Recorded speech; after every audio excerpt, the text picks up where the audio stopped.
first part, and this is the thing that actually, it seems like it's the simplest thing, but it really depends, and it affects everything else that you do with drawing the head. Okay.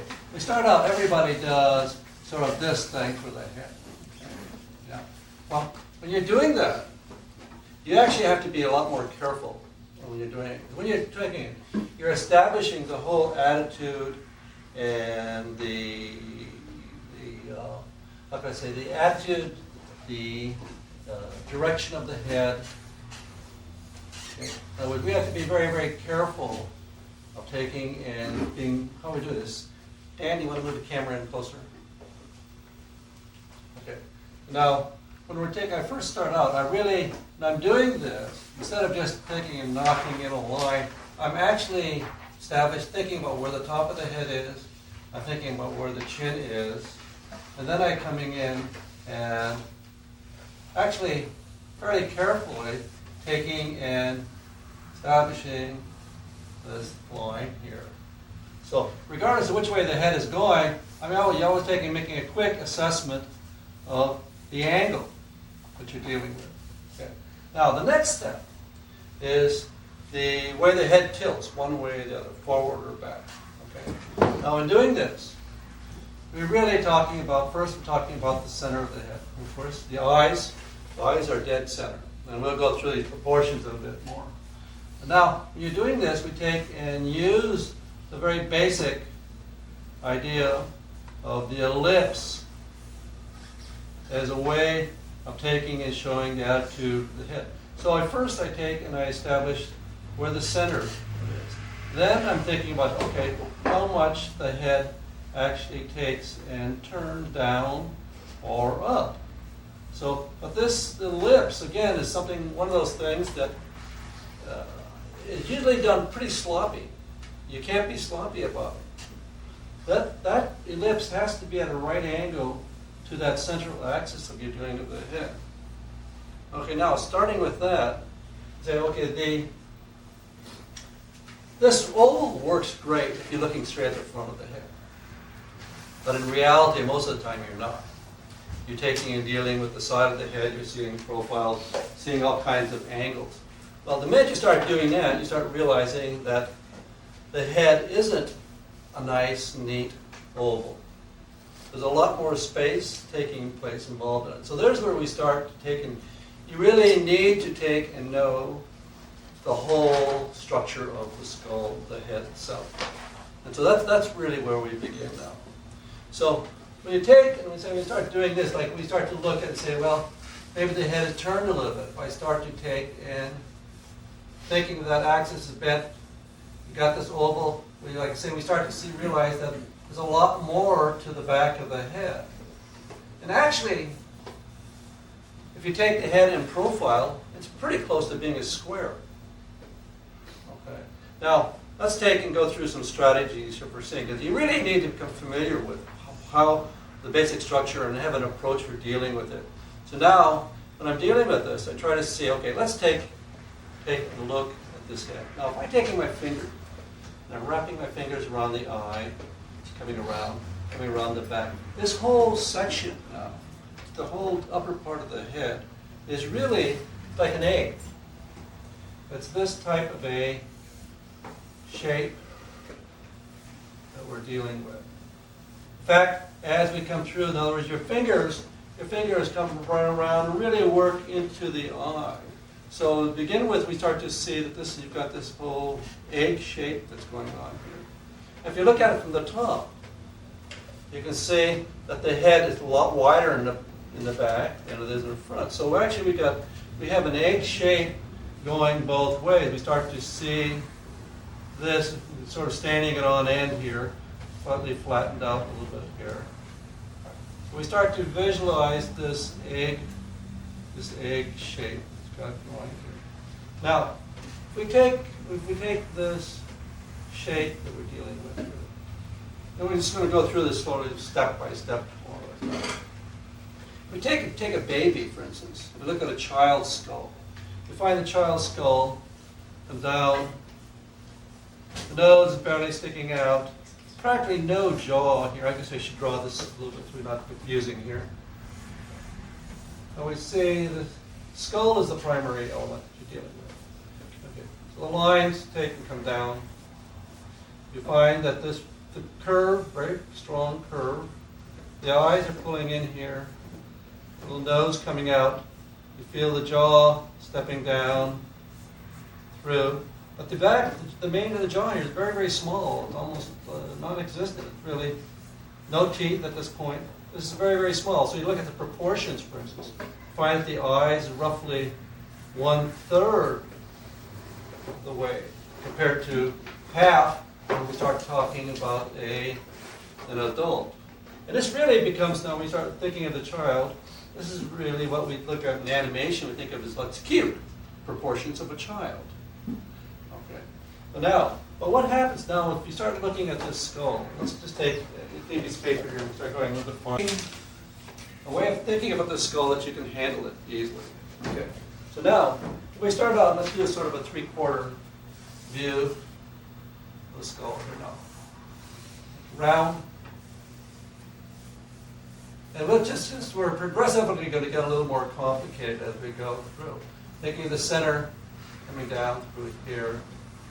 Now, let's take this guy's jaw off here. If you look at this part of the muzzle, you look at the mouth part here is really very small. It's really like a small cylinder that is taking and coming out of here. You notice that we really see the eye sockets and the cheekbones are really something that's sticking out from that. Okay. This is a very small section here. So we start out by taking and looking at this, visualizing that we have first, this is like a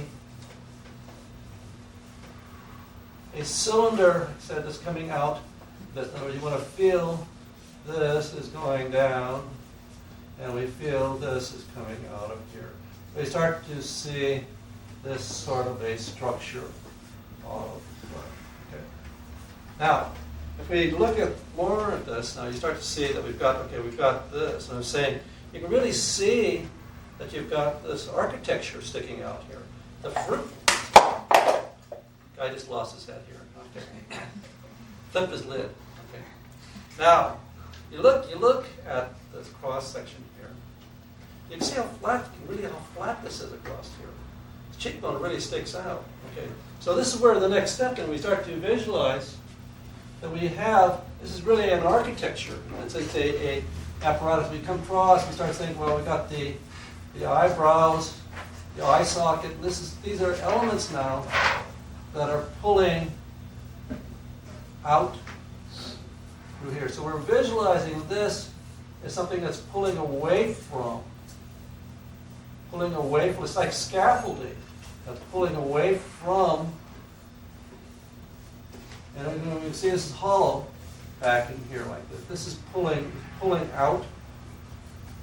The eye socket's in here. I'm not dealing with the nose or anything now. I'm just talking about feeling this cheekbones taking and coming out. This comes out and goes over and attaches to this. So we have a definite corner here. This is coming over and fitting into this. So it's a real superstructure that's coming out. So we really see this front plane here, it's flat, got a definite corner here. And actually the corner of the eye socket at this point, this starts to take and come out. Now, this really comes down to the critical part. These points are the equivalent of taking, and for instance, if you're drawing a box, and for those of you who are in animation or any artists who are taking in drawing from imagination and trying to do three-dimensional drawing, has to know where the corners of the form are. In other words, you can't draw a box if you can't establish where the corners of the box are. Okay. That's what we're starting to do now. We're taking and establishing where are the corners, where are the changes in the direction of the surface that you're drawing. And that's the critical part, because drawing really is taking and showing the change in the direction of the surface. That's the main critical part that you're dealing with. So this structure now, these points become very, very, very critical points that you're dealing with. Okay, now, as we keep going through this now, we're talking about essentially this box type form here. And in fact, here, this this plaster that I made a few years ago. You can see we're taking and emphasizing the planal aspect of the thing, because you have to be continually concerned about where the corners are. So this, but you can't, just drawing boxes doesn't make it. You really need to know what creates the box. And the box, the idea, is really just a way of helping you to understand and to see what you're looking at. What you're looking for. Now, let's take and step back a bit. We'll go back to our ellipse bit now. So now when we're taking and we're seeing, starting out, we're saying, okay, we've got this round egg. We're feeling the head coming down and starting to pull these forms up. You're thinking of the center, the eyes, dead center, coming through. Visualizing this form coming through in here. Now, the eyebrow, this brown line here. Now, this is something that you really have to just learn to take and be able to see. Okay? It's not, we're not going to say it's 1/6 or 1/5 or whatever. The eyes are in the center and the eyebrows are above it. And that's going to vary a little bit, okay? With actually any proportions you're talking about are they're general averages. What you have to learn to do is to take and develop a standard for seeing things. Okay, so we start out looking for this line here. The bottom of the nose now, for instance, is halfway between the eyebrow and the bottom of the chin. Okay. The bottom of the lower lip is half, not the line of the mouth now, but the bottom of the lower lip is halfway between the nose and the chin. So this is a half, this is a half, and this is a half. So all I'm doing is breaking things in half. It's an easy way of taking and dealing with it. Simplifies the process, okay? Now, when we start talking about these large planes, we've got our proportions here now. We take and start to see, like say we start off with that oval. If I'm drawing a 3/4 view, I know that I have to add to the back of the skull. I need to add through here. Start thinking of the center. So I'm taking and looking for those corners. And actually what we do is we take and we start to see a plane now that takes place. So we start to see large major breakups.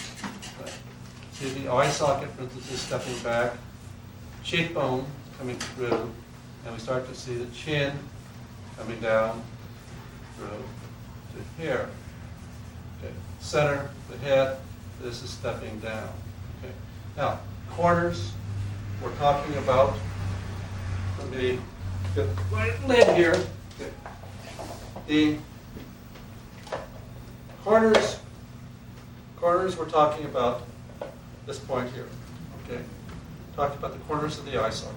Okay. Now we're talking about the cheek here. Let me take and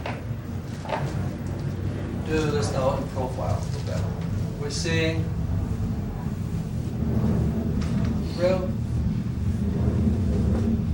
down, except the head in profile is practically a square. And so that's actually a good place to start. Eyes are in the center. Your brow line, bottom of the nose, chin halfway here. Okay, bottom lip. Eye socket goes back and here. Now, when you're doing this, now this is where it comes back to understanding the basic structure of the head. That as I was drawing that first starting out now, we were drawing that, thinking of the skull itself. You can see how the line of the eye socket really goes in. And this is a major problem that students often have, getting the eye socket going back in far enough. Now, it's also important to know now, notice, and this plaster shows it probably more clearly. If you look, that the forehead is not a straight line. This is a curved surface that you're dealing with. So that when we look at it in profile, you see that the corner here is not out here on this edge here. It's back here, down around the side. Okay.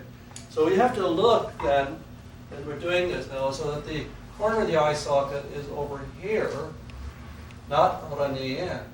Now, when I was taking and drawing this plane here, okay, so now we can take and start to see, okay, this surface, taking and doing something like this.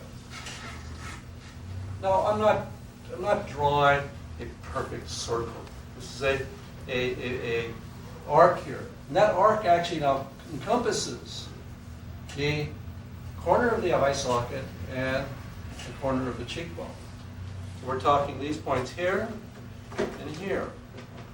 The eye socket steps back farther. You're dealing with a plane that's going back farther. So we've got these corners that we're taking and working.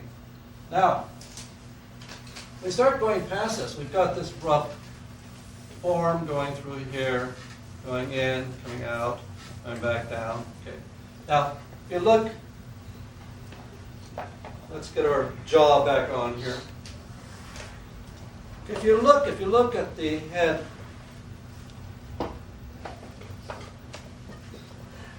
let's work with my flash, it's a little easier. Okay. If you look at the head here, this really, the mouth area is like a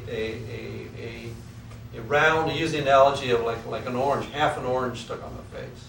It's a round curved surface. So when you look, you can see that this part is coming out.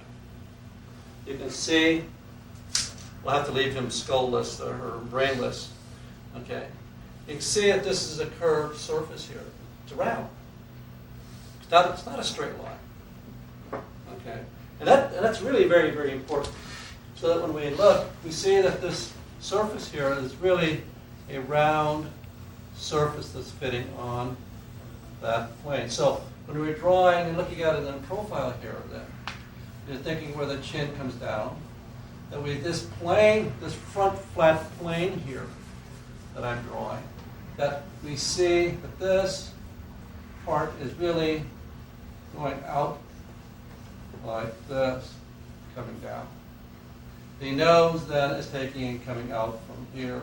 The base of the nose is here. Then we start to pull out to here. Okay. So we've got this rounded surface here. So let's going back to our basic structure here then. What we see then is this is not just this, it's really something now that's coming out like all of these points become important, and you have to start to be able to see these relationships now. So as we start out now, say, okay, let's take. Okay, first, let's take and clarify this thing of the ear a little bit.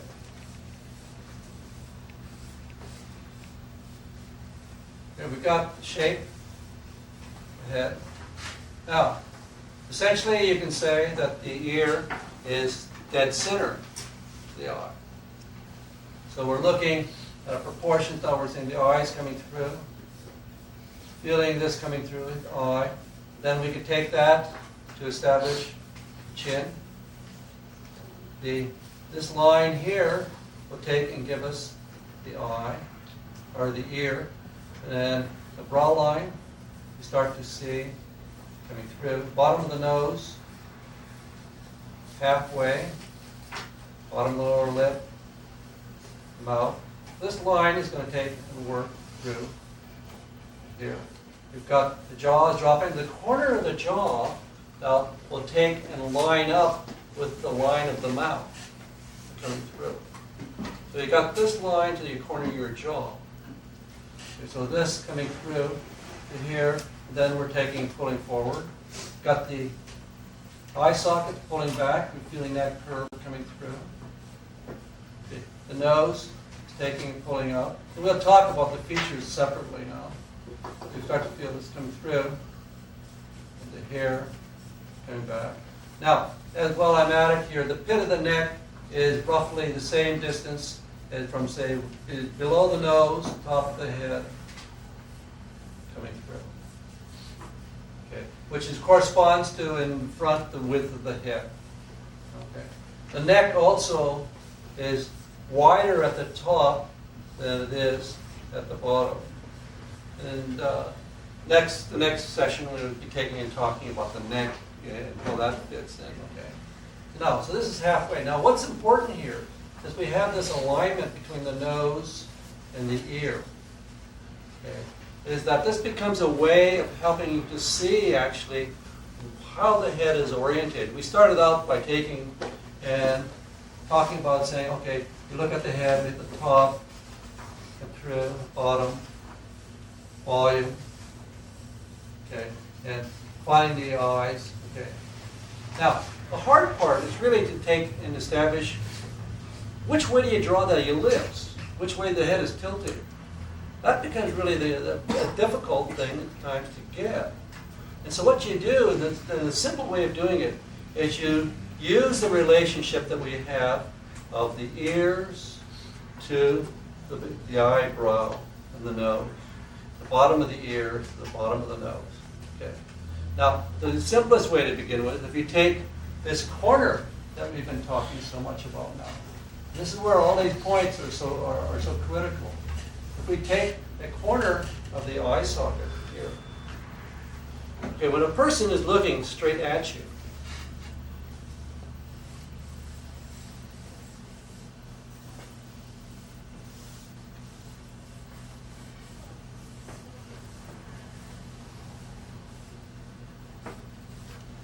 that line will line up with the ear.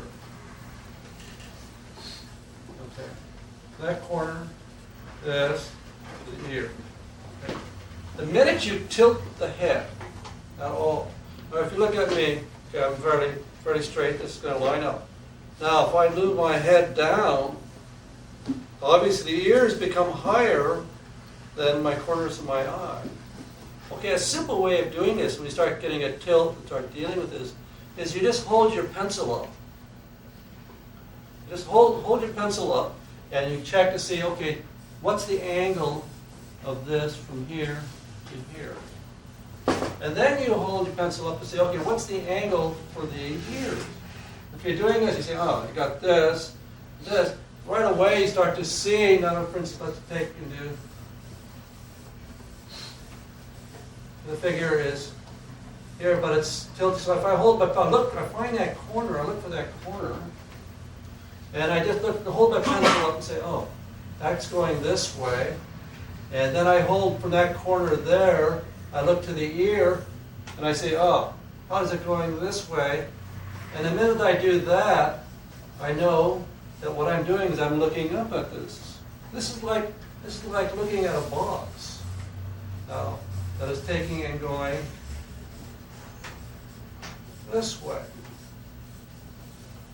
So that really establishes now the whole direction of the whole thing. That immediately then tells me which way to take and deal with the ellipse of the eyes that's going through in there. Picture. So we've got this surface taking and coming through and here. Okay. That's a critical. These points are really important to take and establish because they take and tell us which way something is going. Okay. So this proportion. Now you can also look at it another way. We can just take the line of the ear itself. Now if I got this head here, and if I take the line, I say, oh, the ear is here. If I just take a line either through the center of the ear, it's like taking and shoving a pencil through somebody's ear here. Okay. Not recommended. Okay. So we can take, and you immediately see if you take, and how does the eyebrow? The eyebrow down here, is it up here? And you can just look at the ears to where this thing is. And it immediately tells you the elevation of that head, which way it's tilted. So these points, these proportional points then become very, very, very important in just in establishing this thing. And in fact, the ear, as we take in dealing with the head, if we're looking at the head from the back, if we look at the back of the head as we're coming through, what we worked with there is this curved surface here. coming around for your mastoid process all the way around to here. This is where your muscles take and attach for the neck. So that curved surface then becomes, a point that we'll look for. But again, as we're doing that, that's the back of the cylinder for the head. At the same time, you use the ears as a way of helping to show where something's at. And again, the brow, I look at the corner of the eye socket. Now the minute I do this and that, you know the head is tilted. The head is going down, and we start to realize right away, very, very quickly. And these are things that your viewer immediately reads, because we're used to looking at this stuff. Okay? So now, when we start to go into let's start going. Now, Thanks, Cal. the head probably more than any other part of the body.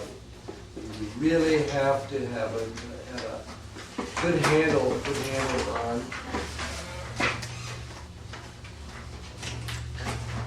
on the bony structure.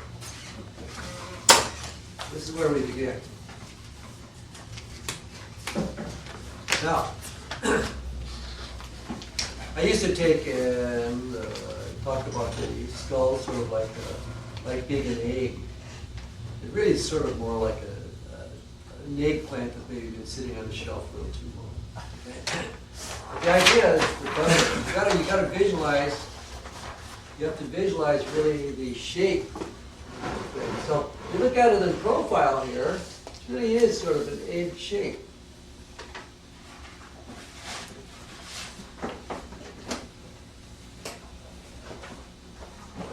And ignoring the frontal part here to start with, but this is the basic shape.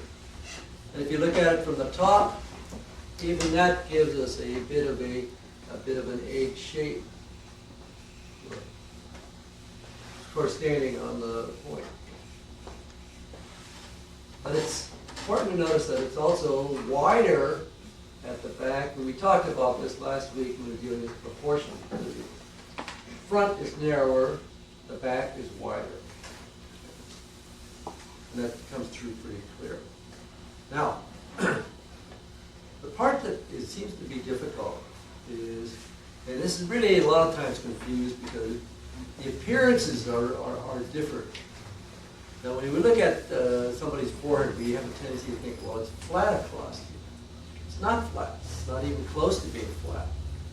And if you look at this, you can see how the pencil really, the space between where the corners of the eye socket are and to where the center is. So there's a big change in here.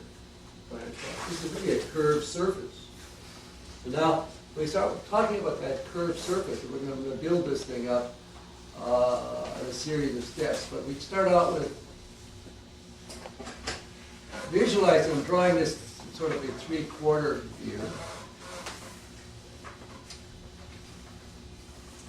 So I'm thinking the profile halfway this way, coming around.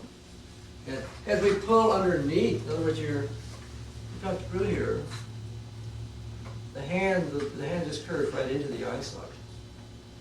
And then the whole muzzle area is really very small. We take off the jaw here. It's really very tiny. This is really like a cylinder that takes and fits up into the skull. And so just defining a few steps that we can visualize so we can see that this part, now that the muzzle part is actually a curved surface. It's a cylinder, but it's a curved cylinder. And this is going underneath here. Now I'm going to come back and draw into this a bit more. Now, the part that has and it's actually quite often difficult to see.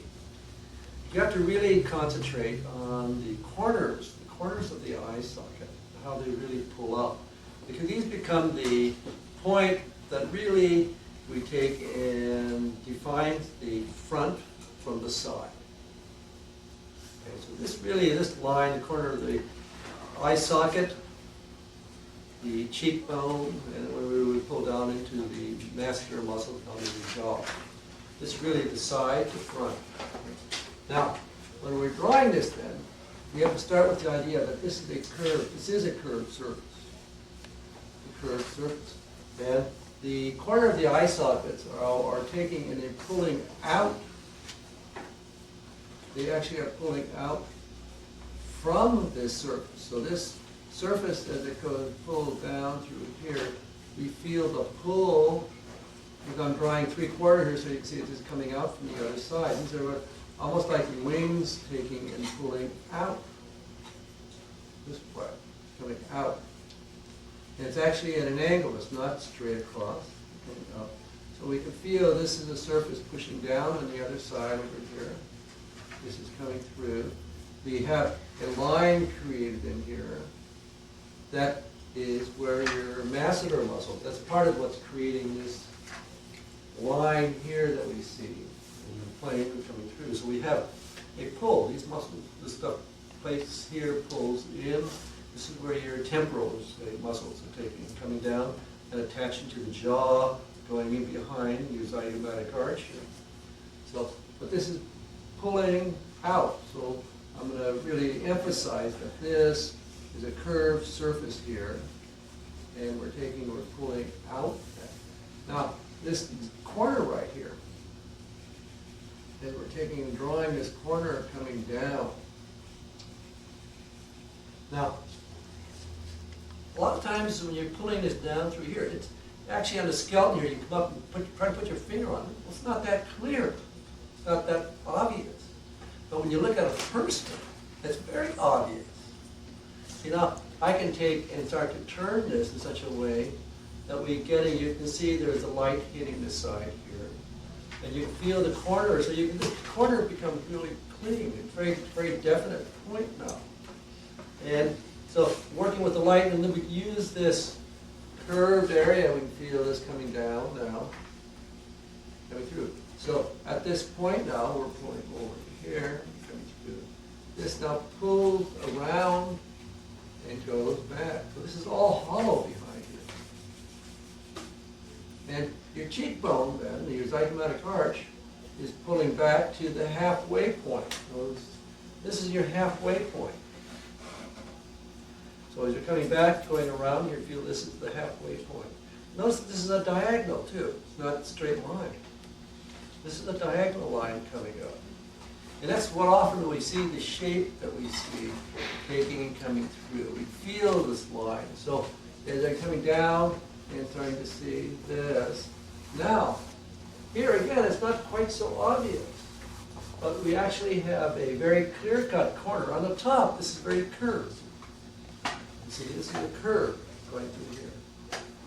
But when we take and look at the line of the cheekbone here, across the front, it's really quite straight. And you can see by just the way I'm drawing, I have the line here, the pencil, you can see how the mouth really sticks out. So now we can feel this is pulling out through here. We're coming across. The eye socket now is coming over to this point here. This is a plane that's going down. Corner coming through. You have a definite corner coming through. And this is coming over and fitting into this whole muzzle area. You can see where it blends in and pulls through into this whole section here. So now, as this comes across into this, now, the space in between here, this is where a tremendous amount of difficulty is, because again, it'll vary from individual to individual how extreme this superciliary bone or globule it comes through here. This is a structure that you can, if you can visualize it, almost like a piece of corner molding. But it's important because this helps to define where we have a frontal plane across here, and it also is what the eye socket here is fitting into. So as we're taking and drawing this now, you can see pulling this form in, and it cuts across this way. Now, like I say, this will vary from individual to individual. But this surface here, now we take and it comes down, and the amount of set down here will vary, but this is, like I say, like a corner molding in here. Coming down this way. I'm going to take and emphasize this fact that this shape here fits into this shape. So this is cutting across this way. So you're really seeing that this is a part that if you run your finger on your own eye, you feel that that's a bump that you're running into there. Okay. So we've got this corner fitting in, we've got this point through in here. Now, notice that on this side over here, this is sticking out now. This is overlapping. This is an overlapping point through here to here. Now, when we start coming down into the nose, it fits into the nose. Or the nose fits into it, I should say. Okay, and that this area in here really causes a lot of difficulties in the drawing, because there's a couple of planes that aren't quite so obvious, but we see them, and it confuses where the actual nose is taking and attaching. So as we come through in here, okay, the nose now is coming out. Here. This pulls out.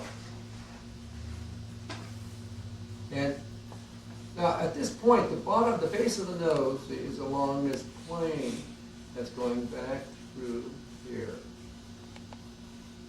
In other words, if I take and simplify this right here, what we see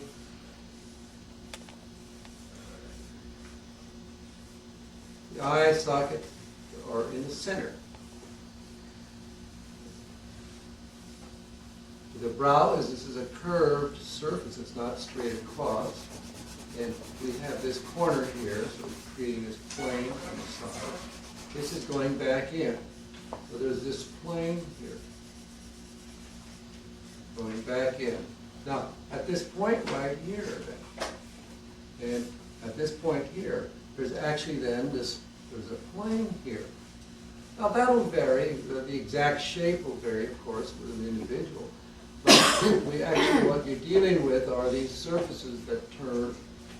And so we have this thing right through here. Now, cheekbone is coming out. So we've got this cut coming through here. And this line carries all the way down into where the jaw would be. So I'm creating this whole plane going through there now. So the nose now has to come all the way down to the bottom of this. And I've made this rather extreme here now, pretty high. The nose has to come down to this base here, and then it's taking and coming out. Okay. So we're talking about this area in here. So there's this is like I say, like a corner molding. This is coming across and going this way. It's going down in, nose comes out. This is coming across, this is pulling out. But right here, there's actually a plane. Now, this really becomes difficult a lot of times because it's a tone that you see a lot of times looking at the model. But often we look at the model, what we see is the nose coming down, and a line coming through here. And you see a tone coming up like this. And then we see a light area, because this plane is coming out this way. And so the eye is really attaching down here, but we tend to think that this is the base of the nose up here, because that's where the tone is going. And so we tend to draw the eye sticking in the side of the nose. That doesn't work that way. You have to see that there's right here, there's another plane at this point, right from here to here. So you've got this to this to this. It's a breaking intake point here. So this is something you have to really be conscious of. So as we come through this, with the nose then pulling out, the widest part of the nose, then this plane continues out this way. The base is still here, pulling out, cheekbone, out. here, going through. Now we're pulling into this, the mouth, muzzle. When you get through, you start to feel this when the chin would be pulling out. I'll take and push this a little bit more in here. So I want to emphasize, a lot of times what you see, we actually see the way that shadows are cast, we actually see this type of a line going from here to here. When you get the corner, you get a line coming down the middle and from here to here. Now, the eye actually attaches at this point here and over here. You have muscles that go all the way around the eye. The eyeball is fitting inside here. And the eyelid then takes and attaches to this point, but there's a gap. You have to have room for the attachment. You have to have room for the tear duct. So you need to give space in here. So then the eyelid pulls over that ball. And it pulls around through that thing. So you're going over that surface. But there's this gap here. Now, you really treat the eye as a ball. And you use the eyelid. You think of the pupil. You take and feel it like just like a rod, like a doll's eye. And we pull the lid over this spherical form, but it has to have thickness. And we take and we pull over. Now, when you have multiple lids, we then have to look at where they attach and where they attach on both ends. And they go high, they go low. They'll vary from one person to another. They're almost different. Now, as we keep working down, through here now, the jaw is coming down, fitting in underneath, becoming across.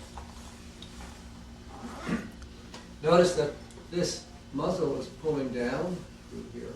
Now, what we actually have, there's our round mouth muscles going through here. And what we get then is they're from the side of your zygomatic arch, you have those two sets of muscles that take and pull down to the corner of your mouth. The corner of the mouth, you can feel your own mouth now. So you've got this thick sort of nodule inside here. But this is a curved, remember this is a curved surface. So we have this nodule right here. So if we were looking down at the top of this, we can see the mouth is curved, it comes out. It's like this. See, we take and visualize this front as having a plane in here. His mouth is like a half an orange sitting on this surface. So we've got this round, spherical, half of a sphere. So we've got this thing coming around. Now, you have the muscles that are pulling from the side here, but they're going in like this. They're coming in. They pull from the side of the cheek. They don't pull from the front. They're pulling from the side. Okay. Now, as these pull down, we're coming in through this. Now, this is your zygomatic major. You have zygomatic minor that actually comes from underneath there. And this pulls over to here.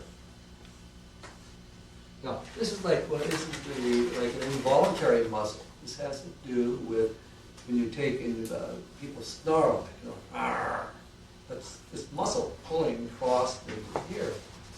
One of the things about the head that's different than the muscles anywhere else is that generally, everywhere else in the body you find muscles tend to be attached to bone in two places.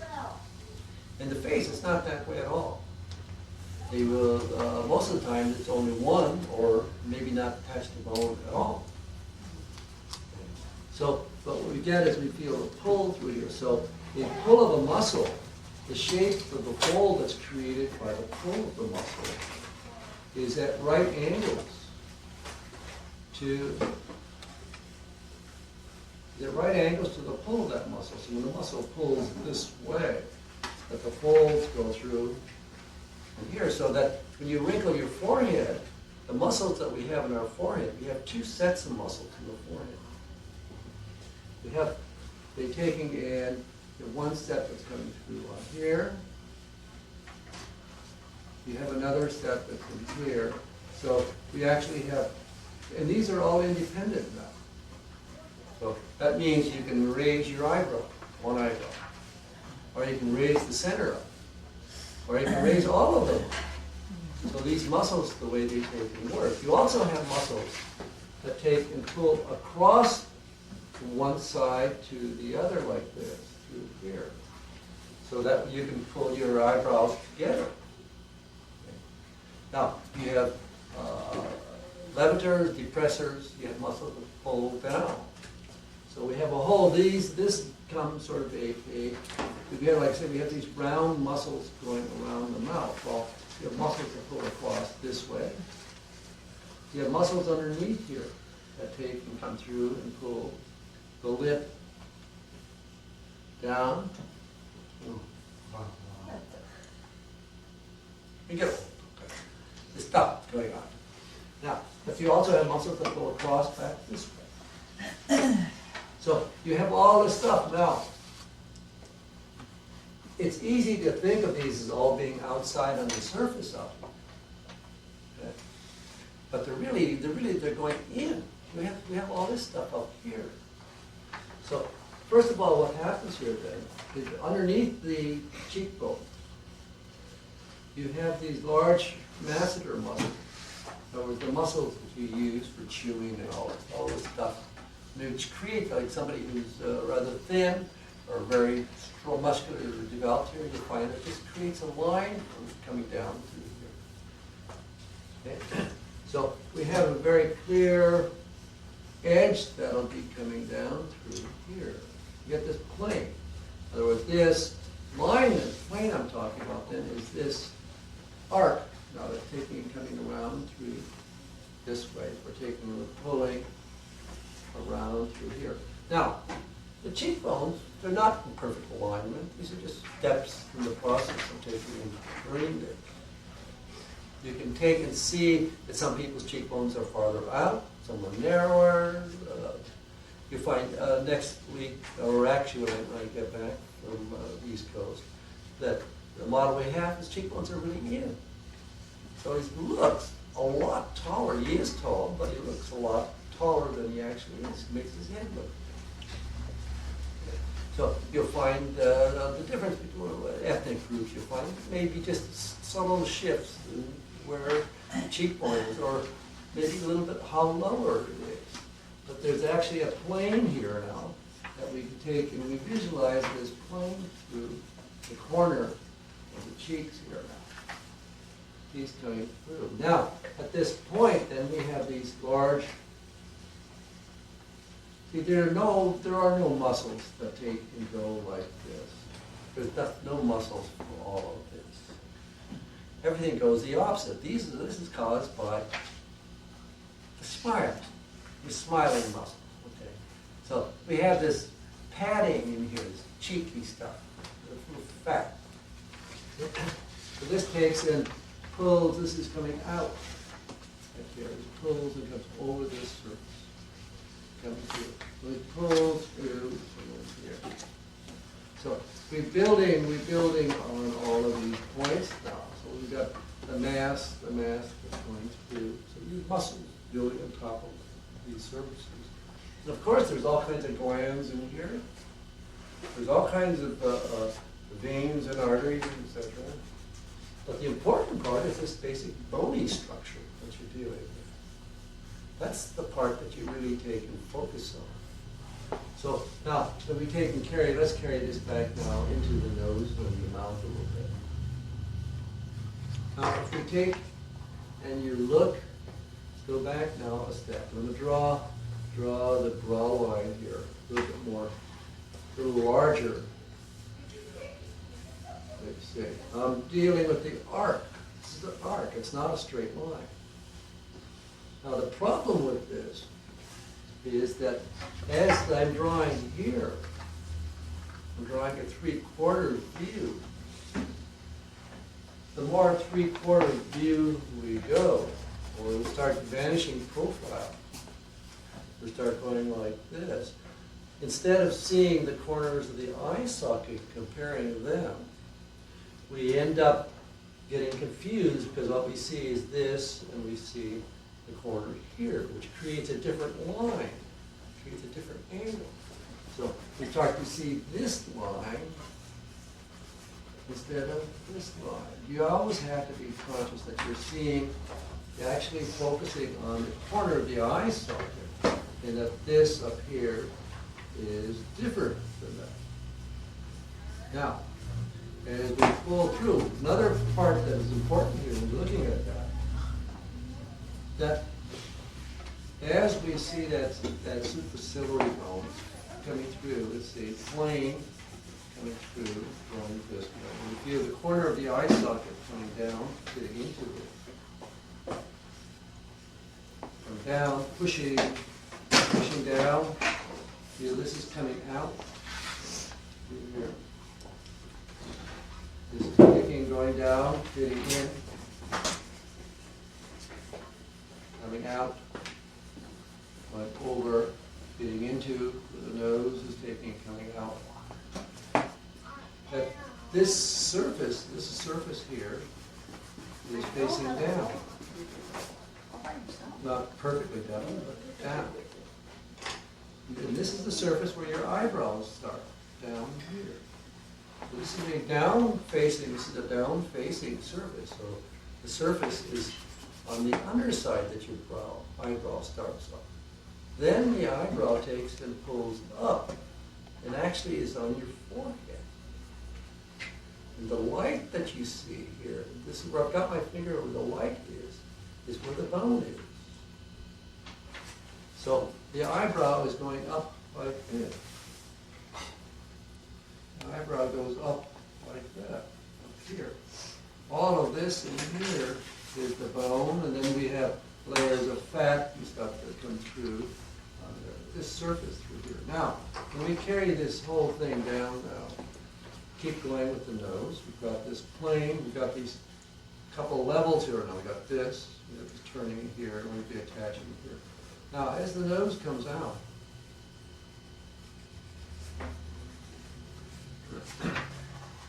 it becomes broader as it comes forward and is attaching where the cheekbone is coming out. This is the widest part right here.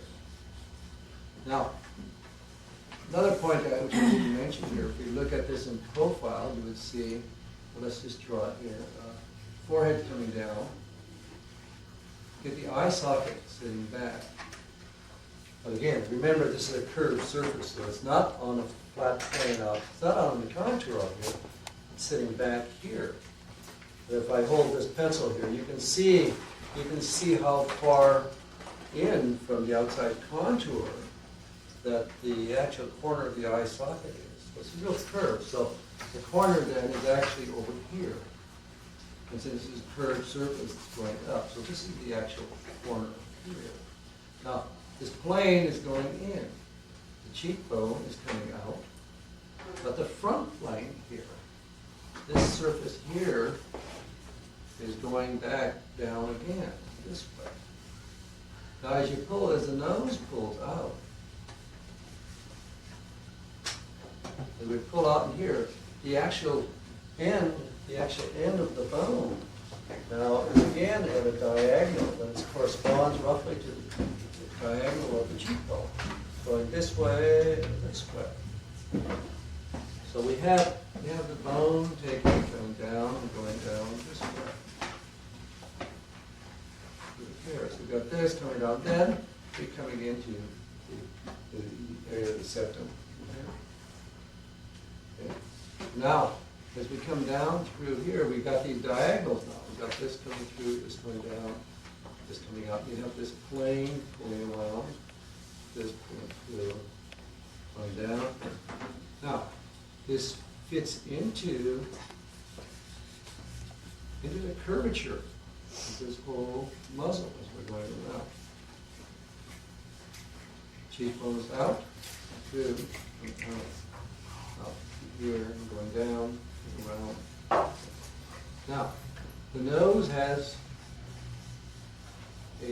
on the side filling in between where you get the end of the nose up here, you have a cartilage plates that fill in a triangle. They're actually literally very much triangle shape. So in other words, this plate takes and fits in here like this. That's not the end of the nose. This is the area just behind the nose. And the top of the nose is generally fairly flat. And this plate comes forward, and then it's filling in this triangle here. So we're coming out, we would feel it pulling out in here, and then we would take and through, fitting into the curvature of the mouth there, which is going like this. So you can feel it fitting in, going through, going out. Now, as you're doing this, then the end of the nose, what we have is there's actually, and I'll add these on top here. Here we've got the corner going through. Now, as you, in drawing this larger here, here's the ends of the plate. Going down both sides of the nose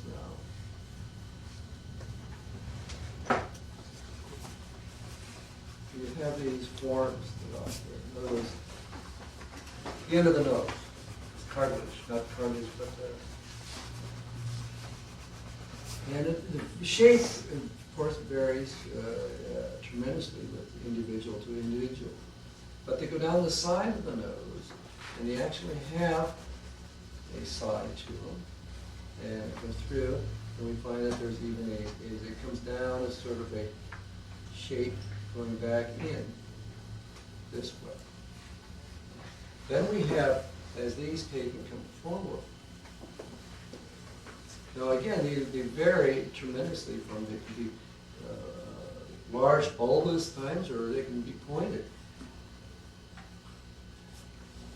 We've got this taking and pulling down. Then we have the, what's referred to as the cut of the nostrils. In other words, the nostrils pop. And if you can think of it as like a cup, so it's actually coming down and fitting in. It's got thickness, and it goes back, fits into here. Now, there's again an incredible amount of variety. The nostrils can be going up. The shapes can be everything from going like this to it's the opposite, to square, to half round, to going up this way. It's endless. The variety and the kind of shape that you get on the nostrils themselves as through the end of the nose. So there's no, when people say, well, the standard nose. Yeah, according to who? Where? No. It's a tremendous amount of variety within that. So you have to learn to look specifically at each individual's nose beard. So the main thing, though, is that you look for very clear-cut points. In other words, each one of these points can be looked at, and let's take a clean piece of paper.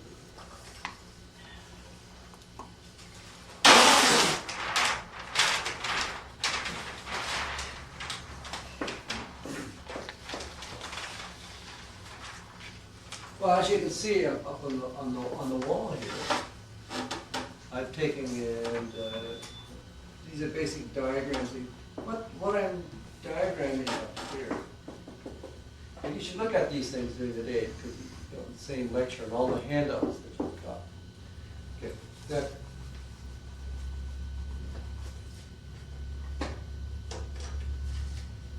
The points, if we take the corner starting here at the top, the center here, if you can visualize all of these points as being like hinges coming down through the end of the bone into the cartilage, and we the end going up to the nose, and then going down.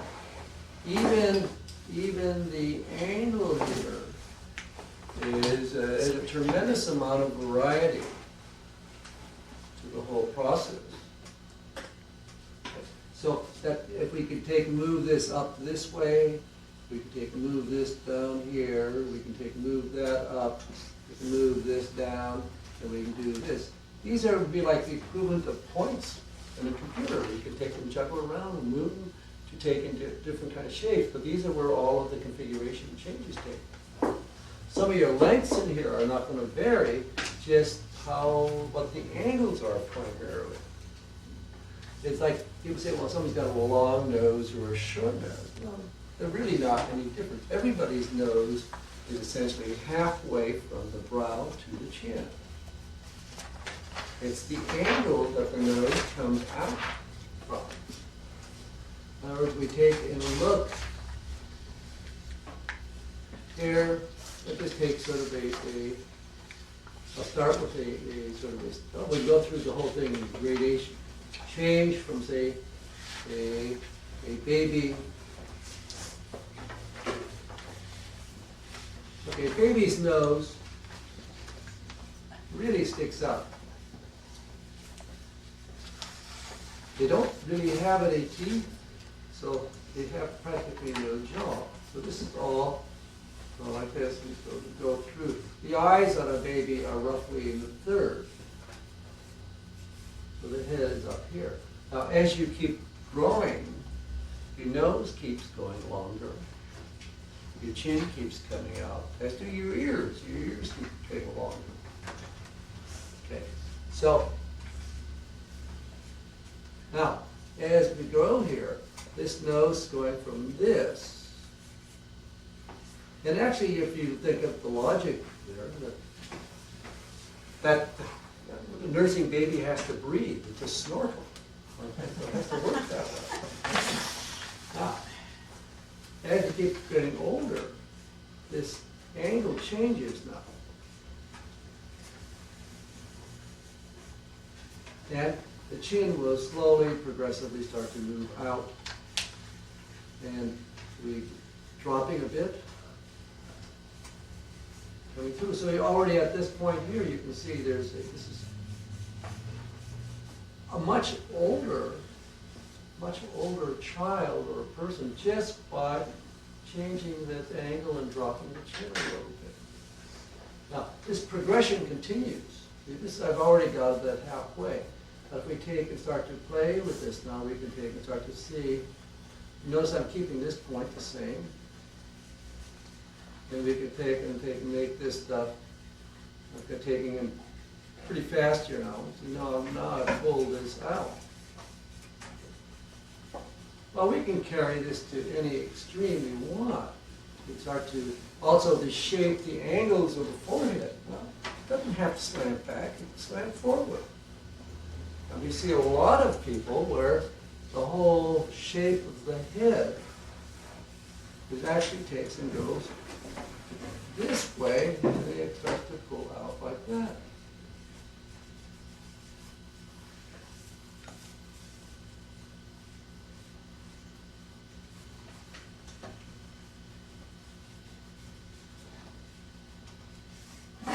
When you start thinking of this shape like this, the one that always jumps to my mind is Benito Mussolini.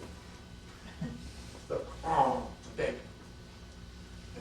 But here we also think that generally we tend to think that the lower lip has to be back. Well, I imagine we could go through the room here and you'd find that a lot of us take in the lip is not necessarily back.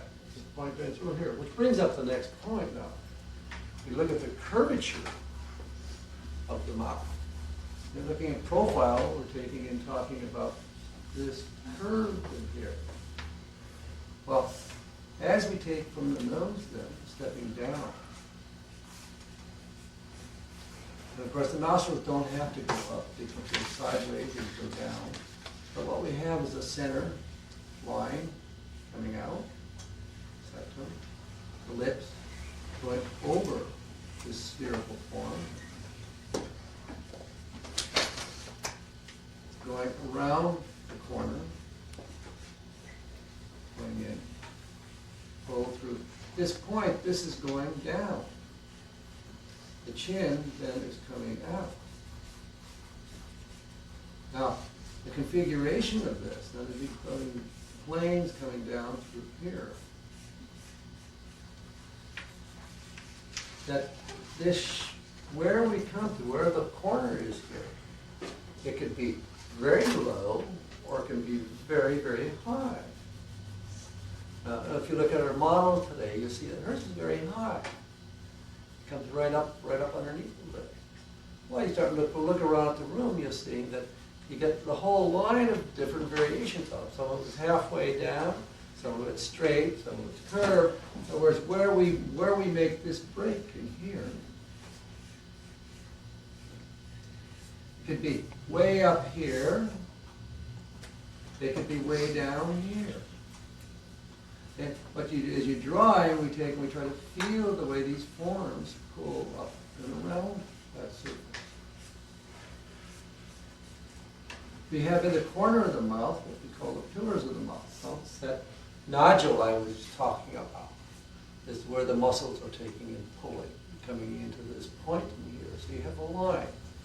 So we have this, the lips, of course, vary dramatically. The lips can be everything. We take some variations here. We can think, okay, the center, well, first we take a very low,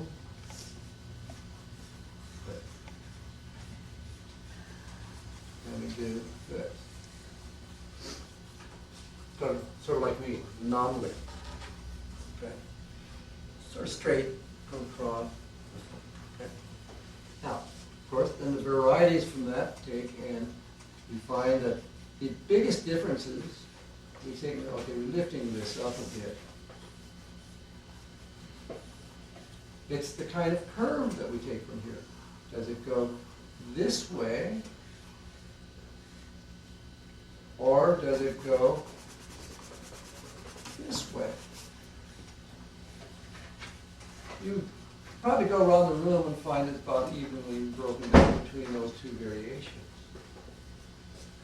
The lip doesn't have to come all the way out to the end.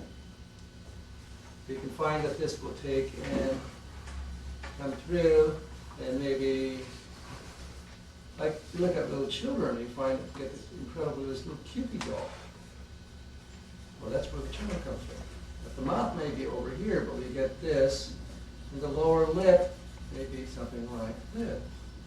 Which brings up the next thing, is that the lower lip can be full all the way out,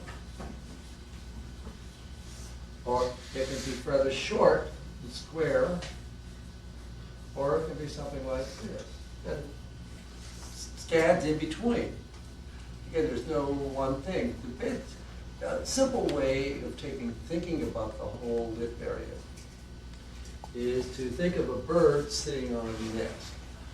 And I think I picked this up out of the textbook. I'm not sure. But you think of, you have the bird, the center mouth, and we call the wings of the mouth. In other words, the lip going out, center, sitting on a nest. And so we actually have these surfaces that take and going through. But you always have to be drawing these and conscious of the fact that you're dealing with forms that are in space. You're going in space, so that you actually see the lip then as it comes, whichever configuration it is, fits into the center section.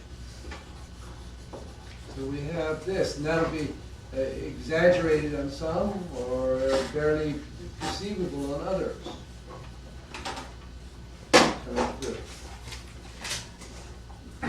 So you've got all these variations taking place in this.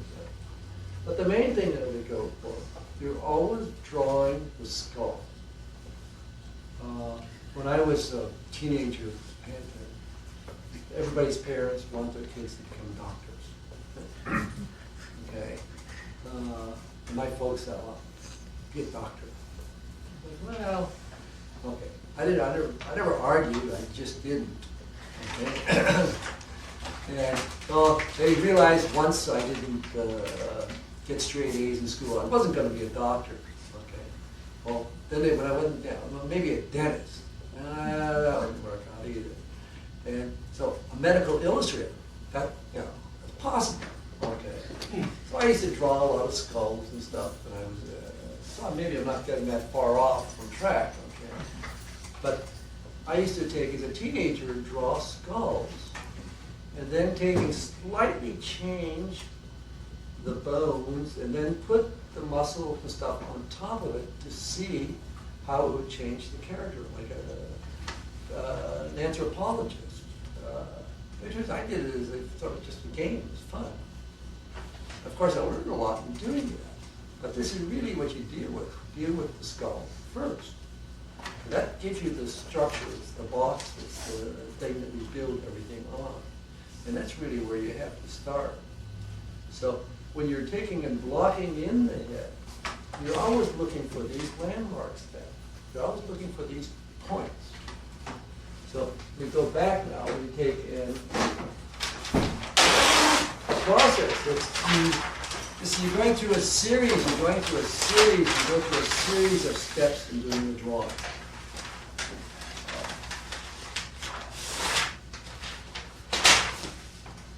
No matter what angle you're at, the head is tilted back,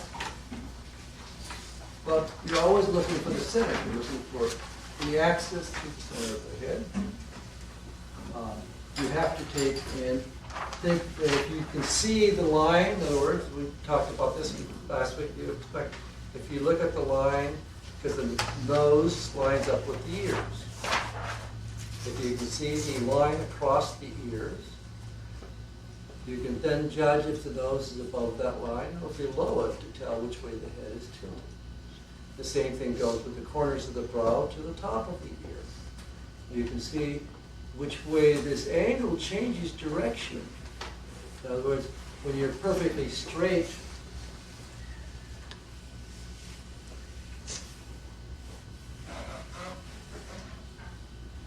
here's the eye, you get a perfect straight line. Notice that these landmarks, these are the landmarks that we talk about now, corners. No, the ear lines up with that.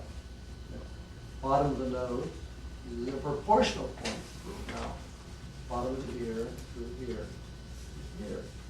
The minute you tilt your head,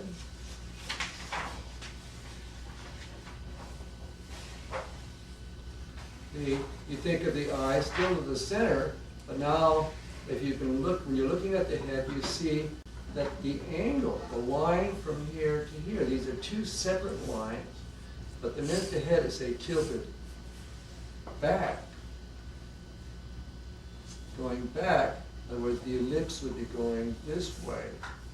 You can see that this angle now, from here to here, is not in line anymore. Now we have two different angles. But this becomes then the corner of the point. So you're always looking at these bone now. You're looking for bone that tells us which way it's going. You're looking for the corners that point through here. You're always dealing with actual anatomical points that you're working with. So you have to look at these elements. It's like talking about the superciliary bone in the middle. Well, you have to really understand that, because that's where the eyebrows are fitting up, and the angles that are going through in here. All of these points, you look at, they're always looking at where the bone is. So you come through and you're going to see, well, this is going down. The cheekbone is coming out. Well, it may not line up exactly with this line that's going through, but it gives you a starting point. You know, it's either in or out. You remember that the drawing is not the real thing. This is just a black piece of paper. It's all an illusion that we're working with. And so each one of these steps are carrying the illusion a little bit closer to reality. So you're always adjusting and changing. But then all of the elements at the same time are points of expression. You can make things more extreme. You can make things. So these are all points that you can take and deal with. But you focus on these. And the difficulty that most people have is that you get preoccupied with drawing the features. You have to have a head first. And I related this story many times. One of my teachers, I remember, going around the head drawing class. Well, goes around to a student and says, "Oh, that's a beautiful drawing of a face. Too bad this is a head drawing class." Well, you've got to have a thing. We tend to, a lot of times the drawings look like just lines drawn on a flat balloon, on the surface of a balloon, rather than actually having the structural elements in it. So you're really looking for all of the corners. You learn to see all of the planes. All of these planes that we're looking at, now we haven't really talked about the planes very much. In the handout, you've got all of these stuff broken down pretty clearly. But in some schools of painting, each brush stroke is a separate color and a separate plane. Okay. Anyway, talked about the planes very much.